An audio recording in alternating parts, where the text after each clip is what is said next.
মহাবাহু ব্ৰহ্মপুত্ৰ মহামিলনৰ তীৰ্থ কত যুগ ধৰি আহিছে প্ৰকাশী সমন্বয়ৰ অৰ্থ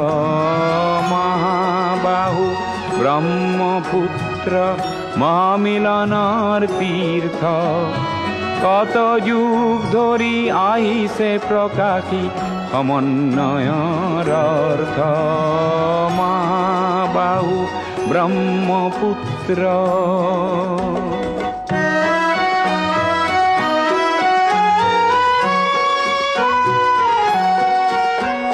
সুদূৰ কন্যকুব্জৰে পৰা বাৰ ভূঞা আহিছিলে সেই বংশতে শংকৰদেৱ ইয়াতে জন্মিলে